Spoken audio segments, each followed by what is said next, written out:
doing my best to make you part of All right, so welcome to Versus the Rest. This is Phil. So we got a new Tucker Carlson today from Twitter. So let's dig into it. Hey, it's Tucker Carlson. You Hey, buddy. found yourself wondering recently as the world slides closer to nuclear annihilation than any time in human history. Why exactly are we at war with Russia? It seems like there's a pretty significant downside to this particular foreign policy decision, starting with economic collapse and ending potentially with extinction. So is there a good reason we're doing it? So many innocent young people have been killed. So many hundreds of millions of dollars have been wasted. They don't care. From the U.S. Treasury. So what's the point? Just comes back Are we really in their doing pockets. This so the Biden family can repay its debts to the oligarchs who finance their beach house in Rehoboth? No. We doing it so our government can continue to lie about its illicit biolabs in Eastern Europe? So that maybe. Users like Toria Nuland and Tony Blinken can feel like they're doing something important with their sad, empty lives? Really? Honestly, there's got to be a better reason for waging this, the most pointless war of all. What is it? Well, thankfully, we have an answer. So many things we could say. The war against Russia, ladies and gentlemen, the war against Putin and for What's Ukraine your take, Tucker? is in fact a war for democracy. Watch and of course. The president has said many times we're focused on what we can do to You watch too much CNN now, Tucker. You need to go back to Fox News. support Ukraine's effort to fight for their democracy. Democracy must prevail. Democracy must prevail. The Ukrainian people are fighting the fight for their democracy. Yeah, especially that, like, Zelensky is there because of a coup. Yeah, that's great. That's democracy for you. Democracy is also, like, fighting your political opponents outside of political measures. For ours as well. Assisting and helping Ukraine win this fight for democracy. They can't win. And of course, Ukrainian President Zelensky understands that what's He's a at stake puppet. in Ukraine is bigger than just his nation. It is literally a battle for freedom and democracy themselves. Of course. They are showing the world what an existential fight for democracy looks like. President Zelensky and the Ukrainians have changed the course of history for the better. I wish they put as much money in democracy around here. Maybe that would work. Maybe just put some money into debating democratically, like other people that want to take your place. And we hey, Biden. unequivocally are with the Ukrainian people in their fight to remain a sovereign democracy. Are you really sovereign? People to remain a democracy. It's a bipartisan view. But they won't be really sovereign if Ukraine wins. If sadly they win, it's sad for them. BlackRock's going to take over. Democracy. They're going to lose like every chances of getting out of the system. Nancy Pelosi say, the daughter of the mobbed-up mayor of Baltimore, as Pelosi puts it, the Ukrainian people are fighting the fight for their democracy and for ours as well. For ours as well. Without Ukrainian democracy, in other words, we can have no democracy here. If the Ukrainians aren't free, neither are we. We must make sure they can vote in Kiev so we can continue to vote in Kansas City. It's really that simple. And yet tonight, we regret to tell you that we have a problem. It looks like they're not going to be able to vote in Kiev anymore. And no, for once, it's not because it's a war. You can't vote during war. In Ukraine seems to be you can't save a democracy by voting when there's a war. Suspended by the world's foremost democracy advocate himself, Field Marshal Zelensky. Watch this. Чи будуть в Україні наступного року вибори?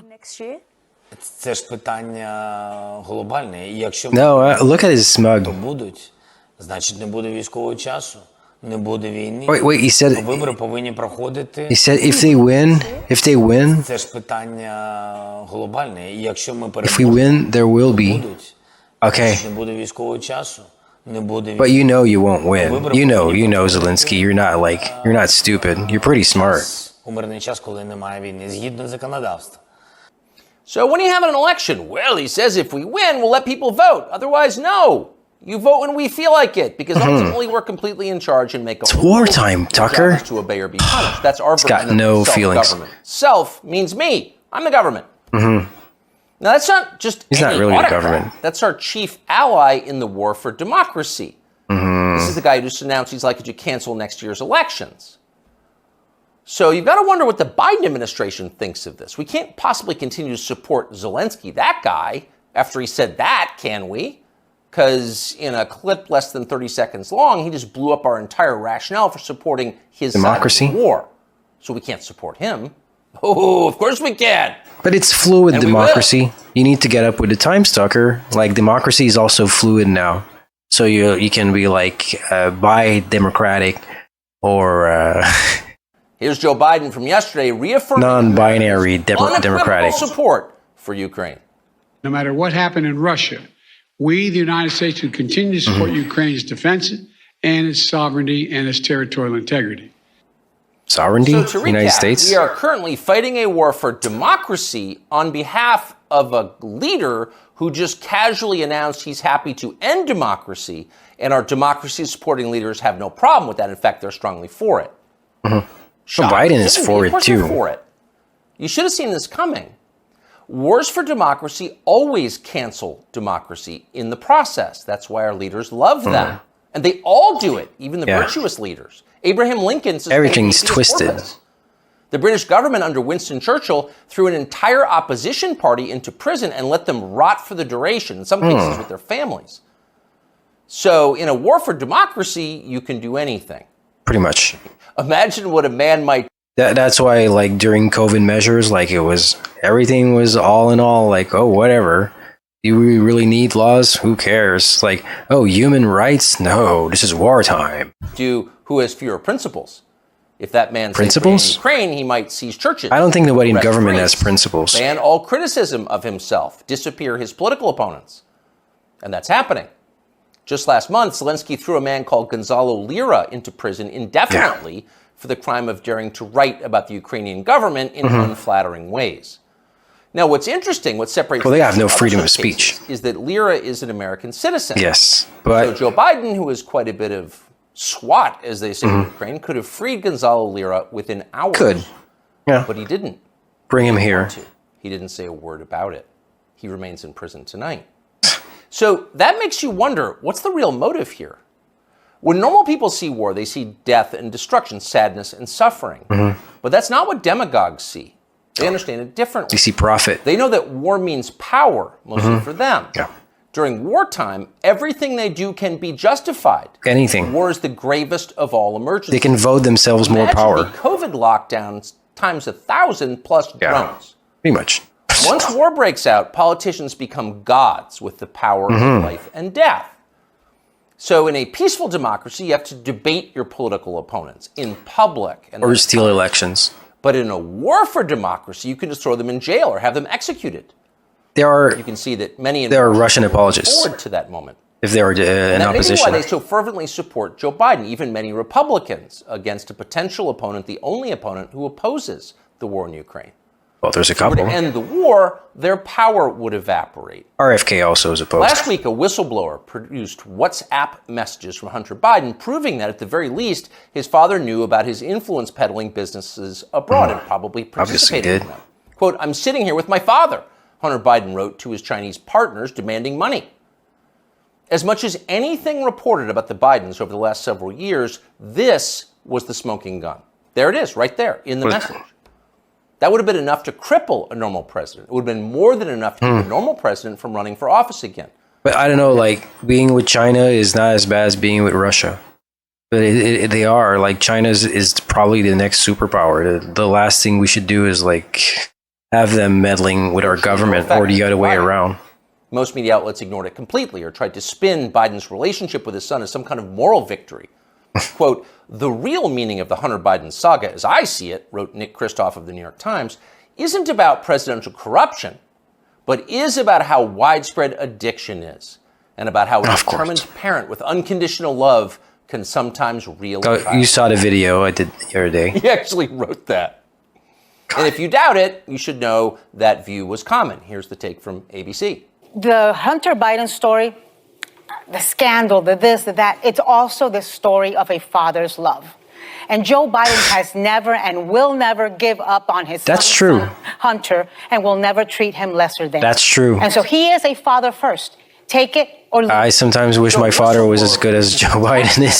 Showing that Joe Biden But, like, was just in fatherhood, his not son nothing when his else. son was selling influence to an enemy power, the Chinese government.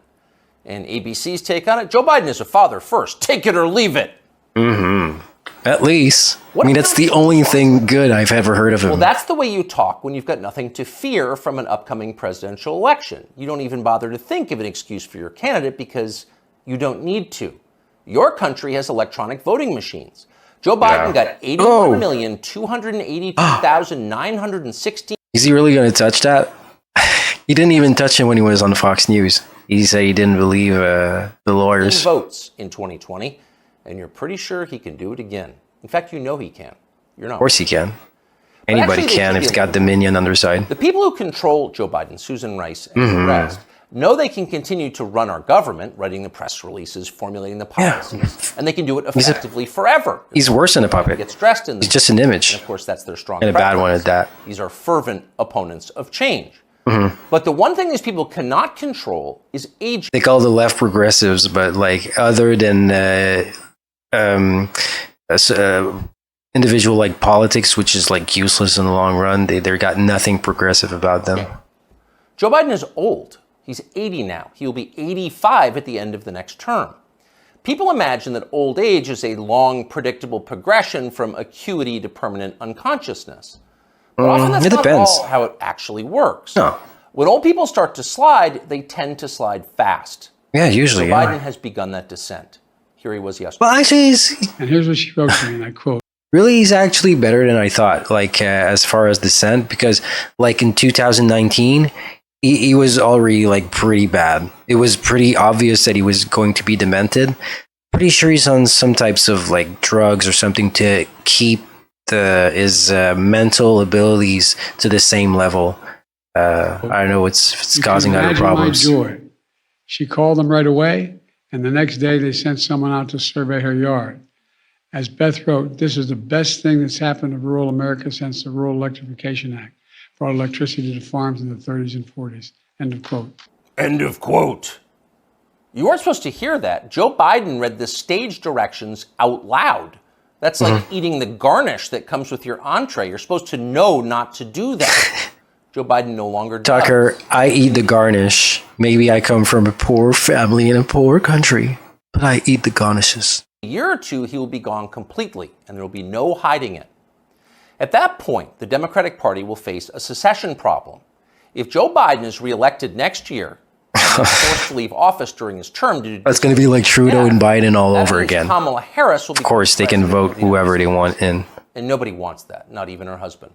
In real life, nobody likes Kamala Harris. That's not an attack on her. In fact, it's possible to feel pity for someone who's so young. Children kind of like her. It is instead an observation of unchanging physical reality, like gravity or photosynthesis. No. Nobody wants Kamala Harris to be president. No one will benefit if she becomes president. She's so logic not talented. There's going to be a change. It's going to have to be somebody else. And whoever that person is going to have to enter the race soon, before the election, after Biden drops out. Robert F. Kennedy. Who would that person be? We don't know, obviously. This is all just guessing. No. But we do know whoever that is will have to have two essential criteria. He'll have to be as shallow, ruthless, and transactional as Joe Biden is, and he'll need to have flattery skills that are so polished and advanced they'd be considered superior even in the Saudi royal court. And there's only one man in modern America who fits that description. Gavin Newsome, the governor of California, and perhaps not coincidentally, Joe Biden's new closest friend. I am here, Mr. President, Newsome told Biden at an event the two did together last week. I am here as a proud American, as a proud Californian, mesmerized by not just your faith and your devotion to this country and the world we're trying to build, but by your results, by your action, by your passion, by your capacity to deliver.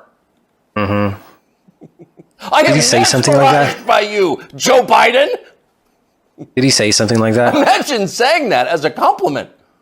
You couldn't do it. Few human beings could do it. You can't. But Gavin can't suck that hard. No problem at all. No. Those words rolled right off his forked tongue. No. He never stopped smiling.